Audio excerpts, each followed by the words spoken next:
Добрый вечер. В эфире информационный выпуск Амшипшара. В Ткварчале сегодня было неспокойно. К 11 часам утра перед администрацией Ткварчалского района стали собираться люди, которые заблокировали вход в здание сотрудникам администрации. Собравшиеся требовали отставки главы администрации Аиды Чачхалия. О развитии событий в репортаже Алики Трапш. У здания администрации Ткварчалского района собралась группа активистов с требованием отставки главы района. В ходе протеста произошло несколько потасовок между активистами и сторонниками Аиды Чачхалия. Собравшиеся люди отмечали, что требуют отставки руководителя, так как она не справляется со своими должностными обязанностями. Во время акции протеста у здания администрации глава района Аида Чачхалия отсутствовала на рабочем месте. До 24 февраля она официально находится в отпуске. Комментируя произошедшие события, Аида Чачхалия отметила, что к ней не раз приходила группа людей с требованием сложить полномочия. Однако она не намерена покидать свой пост. Вчера у нас в городе проходило мероприятие, посвященное началу строительства храма. Я хоть и в отпуске, но я принимала участие в этом мероприятии. Я пришла на работу, чтобы обсудить детали проведения мероприятия. И в этот момент ко мне зашли молодые люди, которые до этого ко мне приходили, и стали спрашивать, почему это я нахожусь на работе и вообще, что я не должна выйти на работу. Я сказала, это мы решим законным путем, не переживайте. Но они мне пригрозили, что мы завтра, то есть это уже на сегодня, что они закроют здание администрации там, и так далее. Пока нахожусь в отпуске. Подавать в отставку я не намерена. Все хорошо понимают, что это незаконно. К сожалению, лидер оппозиции никак не отреагировал, хотя его просили, совет старейшин его просил, чтобы не допускать противостояния, чтобы он произвел на них какое-то влияние, но, к сожалению, именно то, что нет. Несмотря на то, что собравшихся не удовлетворила новость о намерении Аиды Чачхалия продлить отпуск, все же после обеда они стали расходиться. Чтобы она ушла в отставку, требовал народ. Но воля народа, в принципе, не в полной мере, не до конца была выработана. И поэтому мы просто, и народ пошел как бы навстречу и к нашему правительству, потому что мы видим и понимаем последние события, что у нас какие события происходят, и поэтому сильно взять, накалять обстановку в нашем регионе никто и не хочет, и граждане тоже не хотят. Они свою точку зрения, в принципе, выразили, и уже, естественно, основные, которые у нас есть политические элиты, они должны принимать это как бы на будущее в знак, когда при назначении либо при увольнении. Сегодня же исполняющий обязанности президента Валерий Бгамба подписал распоряжение о предоставлении главе администрации Ткварчалского района Аиде Чачхалия отпуска без сохранения заработной платы до 21 марта. Временное исполнение обязанностей главы администрации района возложено на заместителя главы Виталия Квицинья. Алика Трапш, Степан Мартиросян, Абхазское телевидение. Лидер оппозиции, кандидат в президенты Абхазии Аслан Бжаня в письме, адресованном нашей редакции, прокомментировал заявление Аиды Чачхалия, которое утверждает, что сторонники Бжаня требуют ее отставки. Аслан Бжаня, в частности, сказал: «Я нахожусь в Сухуми и никого в Ткварчал не направлял. Никакие недозволенные методы я не одобряю. Это плоды идеологии и политической культуры, которые, к большому сожалению, заложила в нашей стране нынешняя власть. Каждый гражданин имеет право публично выразить свое мнение или озвучить какие-либо требования. Только это должно строго соответствовать нормам закона». События в Ткварчале прокомментировал и кандидат в президенты Абхазии Адгур Арзанба. Ситуации в городе Ткварчал и других подобного рода проявлений. Хочу предостеречь всех политиков не втягивать наших граждан в процессы, углубляющие раскол нашего народа. Времена вседозволенности закончились. Это не первые и не последние выборы в нашем государстве. И в перспективе мы все должны бок о бок работать на созидание. Абхазский народ ждет перемен исключительно в рамках конституционного поля. Следственным управлением Генеральной прокуратуры Абхазии возбуждено уголовное дело в отношении исполняющего обязанности начальника паспортного управления МВД Абхазии полковника милиции Квацба Вадима Сергеевича, подозреваемого в злоупотреблении служебным положением и незаконной выдаче паспорта гражданина Абхазии. Кроме того, уголовное дело возбуждено в отношении старшего инспектора паспортной группы по городу Новый Афон Женя Фатимы Вадимовны, Квицинья Гурама Алексеевича и Халваш Лалиты Закандаловой. Жанбеевны, подозреваемых в соучастии в форме пособничества в незаконной выдаче паспорта гражданина Республики Абхазия. По версии органа предварительного расследования, вышеуказанные граждане, вступив в сговор между собой за денежное вознаграждение в размере $10 тысяч США, изготовили бланк паспорта гражданина Абхазии, которым воспользовался гражданин Украины Олег Мыльцев при незаконном переходе государственной границы.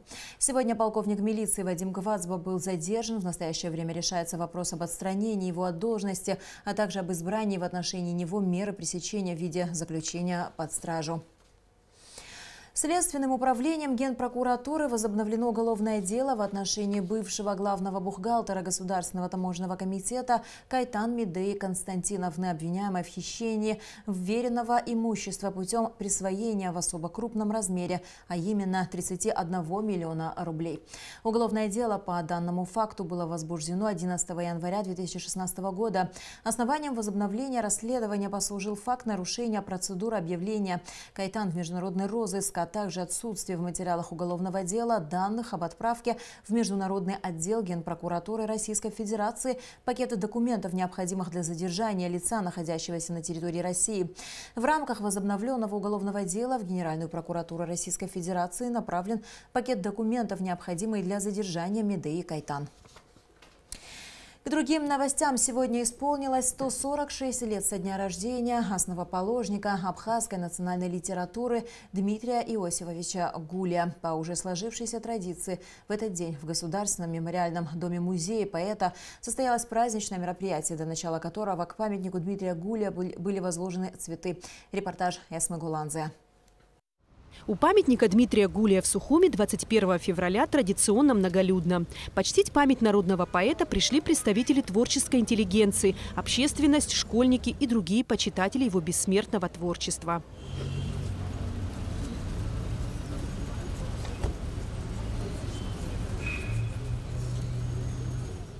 Мероприятие продолжилось в доме-музее Дмитрия Гулия, в котором прошла большая часть жизни поэта. Школьники рассказывали о его выдающемся вкладе в абхазскую литературу, выступали с музыкальными номерами, увлеченно читали стихи и отрывки из его произведений.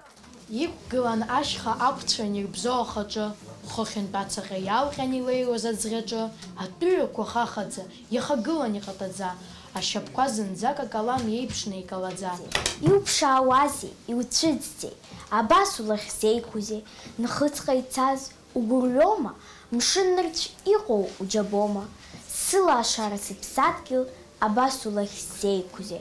Дмитрий Гулия – писатель, творчество которого дети любят по-особенному. Именно поэтому в доме-музее школьники Абхазии из разных городов и районов – частые гости. Со второй половины февраля и заканчивая где-то декабрем у нас всегда оживленно, потому что у нас группами здесь бывают школьники со всех районов Абхазии. Сельские школы, районные школы.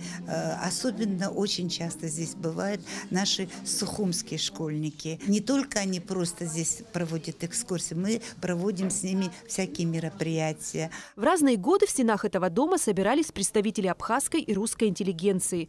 Среди знаменитых гостей были Сергей Толстой, Вячеслав Шишков, Николай Тихонов и многие другие. Символично то, что день рождения Дмитрия Гулия совпадает с Международным днем родного языка. Всю свою жизнь писатель посвятил развитию абхазского языка. Первая абхазская азбука, первая поэма, первая новелла. Роль Гулия в абхазской культуре сложно переоценить. Кроме того, Дмитрию Гулия принадлежат труды по истории и этнографии абхазов, хрестоматии и учебники. Именно он впервые перевел на абхазский язык Евангелие и христианские молитвы. Также организовал и возглавил первую абхазскую театральную труппу. Был основателем и редактором первой газеты «Апсны», издаваемой на абхазском языке.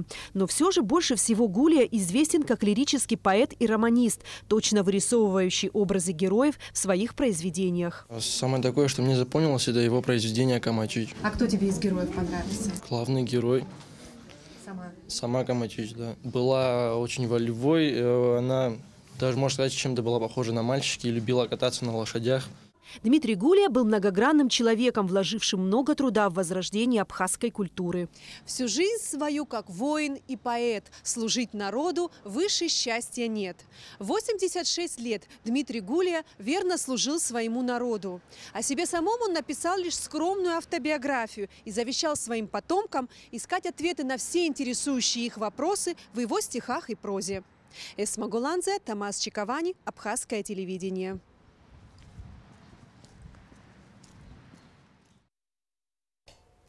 День рождения основоположника абхазской литературы Дмитрия Гулия отметили сегодня в его родном селе Уарча. Здесь к памятнику поэта возложили цветы, а в средней школе состоялся памятный вечер, посвященный его творчеству.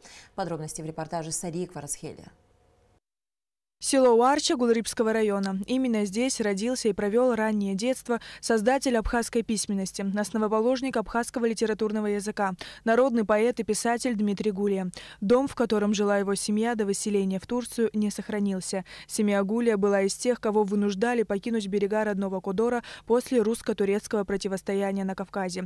Все, что здесь напоминает о знаменитом уроженце Уарчи, это памятник. В день рождения патриарха абхазской литературы почтить его память приехали преподаватели и студенты АГУ, школьники и представители отдела образования.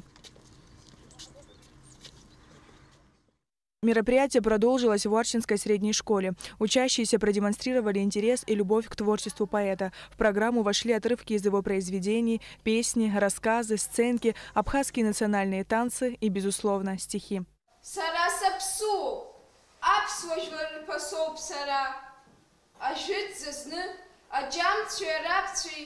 Кавкази пцаны касца зирей уптара. Нхыц гайцасу гурьома, мшунур чику учабома, сыла шара сыпсаткил, абасу эхсейкузи. Собравшиеся рассказывали о выдающемся вкладе поэта в литературу, делились воспоминаниями современников Дмитрия Гулия, отмечали значимость его малой родины, села Уарча, в его произведениях.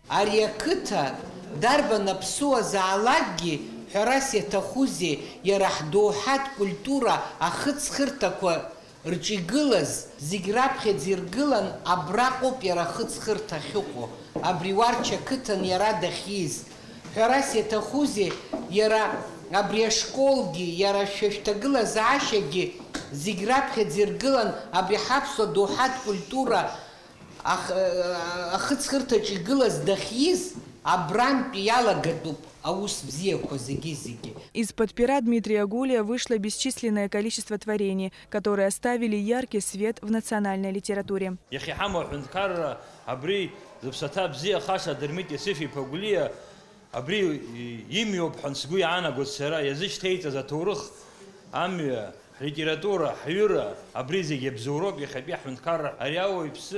Асаат хакимшики нарылагзаны итурых зиги храви ялцум визиги иждырва усу ари хартхакум хаштих ирани qoцейраги ирвалу бирусу бабривус апха анагзери итурых атсара апха агсгу яна гудизиги яхвалу ирасадзаны Весьма символично, что день рождения патриарха абхазской литературы совпадает с Международным днем родного языка. Гулия имшири намедану днеджи сгорту дахату безша амш хампада ацака дудзе заргалап яра дермит гулия хатаяжо корыла а безша заграбхи гылу гуиз загяца на коташи хазепш хампада обри зиги шархадо заграбхи шгыло яра да психош хамам а неусге зикнашок сала яра хар хорала. Абхазский государственный университет подарил Уарчинской средней школе книги абхазских писателей, в том числе и книги Дмитрия Иосифовича. Какую бы область духовной жизни абхазов мы не затронули, повсюду соприкасаемся с гениальной личностью Дмитрия Гулия. Он был многогранным человеком, вложившим много труда в возрождение национальной культуры. Сария Кварцхеля, Алексей Баструков, Абхазское телевидение. Сегодня в Доме-музея Дмитрия Гулия состоялся круглый стол, посвященный вопросам его технического состояния. Дом, в котором жил и творил основоположник абхазской литературы, нуждается в ремонте. Эту проблему обсудили министр культуры Эльвира Арсалия, заместитель министра просвещения Медея Чингелия, секретарь общественной палаты Гули Кичба, писатели и поэты. Репортаж Гугуцы Вардания.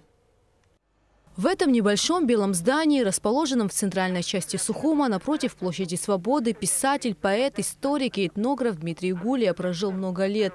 Здесь создавались произведения, вошедшие в Золотой фонд абхазской литературы. Дом-музей Дмитрия Гулия был открыт в 1974 году. С тех пор его посещают студенты, преподаватели, гости столицы и школьники. Дом был построен около 100 лет назад. Крыша протекает, внутри сыро. Условия для хранения экспонатов у нас очень плохие условия и бедственное положение музея. Музей требует капитального ремонта, реставрации.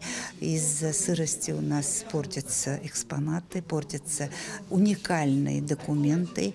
И это, конечно, требует особого внимания и со стороны правительства в первую очередь. В 2020 году планируется отремонтировать кровлю музея, однако говорить о капитальном ремонте всего объекта пока не приходится. Кроме этой проблемы есть и другая. Здание то и дело окружают различными постройками. С каждым годом территория у музея уменьшается. Наш дворик исчез каким-то волшебным образом. Он давно исчез. С этой стороны построили дом, они придвинули на несколько метров. С той стороны они взяли, придвинули на несколько метров. То есть, это при музей. Уже музей сузакушуцу. Ореха прузакушуцу. Несмотря на то, что дом-музей входит в перечень объектов историко-культурного наследия, строительство возле него не запрещено. Поэтому решить эту проблему пока что сложно. У нас все, в принципе, законодательство построено на то, чтобы более или менее сохранить то, что мы имеем. Но нет перспективного развития города. В какой черте города, в каких кварталах должны располагаться те или иные объекты. У каждого объекта памятника историко-культурного наследия должна быть не просто сам объект, иметь статус, но и охранная территория, в пределах которой недопустимо строительство. Опять-таки эти вопросы нужно решать. И после войны прошло уже 25 лет, и эти вопросы у нас остаются открытыми. И в результате мы имеем то, что имеем. В то же время невозможно говорить о капитальном ремонте дома-музея без его реконструкции, так как объект является памятником культуры. Глобальная реконструкция музея, где будет восстанавливаться, сохраниться его историко-культурная часть, а какие-то, те, которые не предоставляют, не являются предметом охраны, их можно будет пересмотреть. Если делать, то можно сделать какую-то содержательную, описательную часть к этой самой смете, к проекту, каким мы хотим видеть музей. Несомненно, его фонды, его основная деятельность, все, что с ним связано, оно является главным.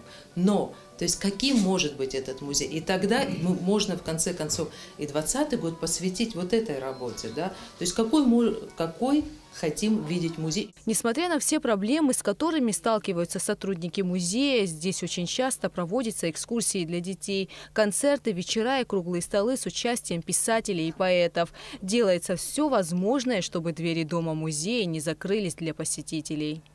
Гугут Савардания, Алексея Гухава, Абхазское телевидение. Сегодня известному абхазскому художнику Ливарсе Будба исполнилось бы 60 лет. Художнику было всего 47, когда тяжелая болезнь сломила его. Ливарса Будба умер, не пройдя и половины жизни, ушел, оставив миру волшебную палитру своих красок и много-много любви, писала искусствовед Александра Панфилова. Это был добрый и искренний человек, увлеченный живописью, музыкой, археологией. Ливарса Будба вместе с другими художниками Абхазии участвовал во всех зарубежных выставках. Он автор эскизов ордена Ахтапша.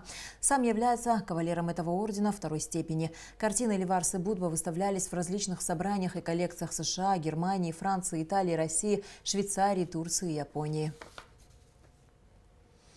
В преддверии Дня защитника Отечества в Министерстве обороны Абхазии состоялась встреча министра Мираба Кишмария с командиром 7-й военной базы Министерства обороны Российской Федерации Олегом Синьковым.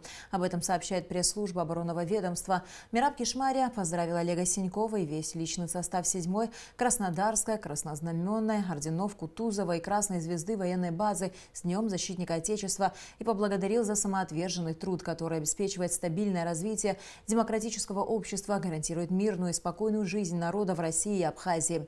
В ходе встречи стороны подтвердили дальнейшую готовность к проведению совместных мероприятий.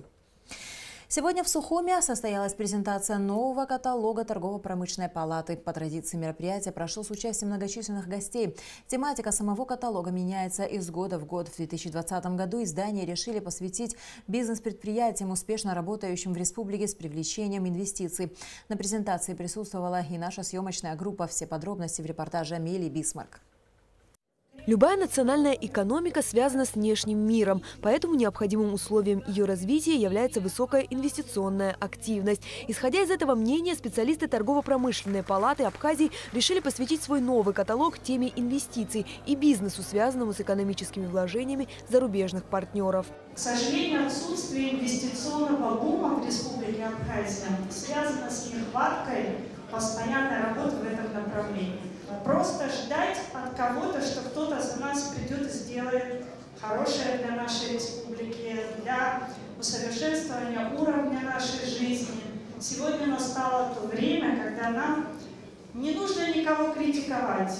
Нужно просто, и даже не дожидаясь от кого-то какой-то помощи, сосредоточиться на формировании безопасного и благоприятного климата в стране. Идея создания профессионального издания с подробными данными о местных предпринимателях появилась у бывшего руководителя ТПП Геннадия Гагулия. Сегодня это единственный в стране информационный источник экономической направленности. Сельское хозяйство, туризм, экология, молодые предприниматели – все эти темы уже успешно освещены в каталогах Торгово-промышленной палаты. Тема инвестиций не менее актуальна в республике, ведь с помощью их привлечения можно решить множество проблем, которые являются преградой для успешного экономического развития Абхазии. Государственное инвестиционное агентство большое внимание уделяет своей работе. И вот, например, мы буквально недавно создали некий механизм, который с нашей точки зрения будет способствовать привлечению инвестиций. Вот у нас создан реестр инвестиционных проектов. Также мы создали сопровождение инвесторов посредством проектной команды. Это когда сотрудники различных органов государственного управления будут сопровождать тот или иной инвестиционный проект. Вот. И я, конечно, бы хотел также поблагодарить наших предпринимателей, которые, несмотря ни на что, работают в Абхазии, платят налоги. И мне представляется, что это очень важным. Несмотря на существующие проблемы, в нашей республике давно работают не только российские инвесторы, но и их зарубежные коллеги. Семья предпринимателей Пфайфер успешно занимается бизнесом в Абхазии уже более 10 лет. Мы 13 лет как сотрудничаем с Торгово-промышленной палатой, и мы считаем Абхазию очень интересным потенциалом, обладает всеми ресурсами, чтобы их только развивать и развивать. Мы занимаемся пищевым оборудованием. То есть все, что отдыхающим и местным жителям очень нужно, красиво упакованный продукт, экологически чистый, с хорошим сроком хранения. Вот это наш предмет. На абхазском рынке нам сложно конкурировать с российской продукцией. Но, тем не менее, мы планируем продолжить работать именно здесь. Ведь у Абхазии есть свои плюсы, признается немецкий предприниматель. Абхазия имеет то, что в России трудно найти. И что нам нравится, партнерство здесь хорошее. Люди заинтересованы, хотят с нами осваивать технологии. Торгово-промышленная палата делает большой упор на развитие взаимоотношений и поддержку местных предпринимателей, тех, кто выпускает абхазскую традиционную продукцию. Предприятие «Абхазпродукт» выпускается джику. Наша продукция на рынке как Республики Абхазии, так и за рубежом. С Торгово-промышленной палатой предприятие сотрудничает на протяжении 15 лет. Торгово-промышленная палата рекламирует наше предприятие не только здесь, также в России и в других странах. В рамках презентации нового каталога также состоялось награждение партнеров и друзей ТПП. Среди них местные и зарубежные предприниматели, представители среднего и малого бизнеса, торговые и производственные объединения. За информационную поддержку проекта в организации были награждены и представители СМИ. Амелия Бисмарк, Томас Чаковани, Абхазское телевидение. Мы продолжаем прямые эфиры с участием общественных деятелей, политиков и экспертов. Сразу после информационного выпуска Амшикшара в рубрике «Тет-а-тет» смотрите очередной эфир с участием Виталия Габния.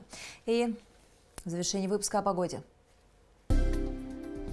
По информации гидрометцентра, в выходные дни в Абхазии ожидается облачная с прояснениями погода. В субботу ночью и днем преимущественно без осадков, вечером возможен небольшой дождь. В воскресенье умеренный дождь, местами переходящий в ливневый с грозой. В предгорьях и горах снег. Температура воздуха ночью 3,8, днем 8-13 градусов. Температура морской воды 9 градусов. На этом наш выпуск подошел к концу. До скорых встреч в эфире.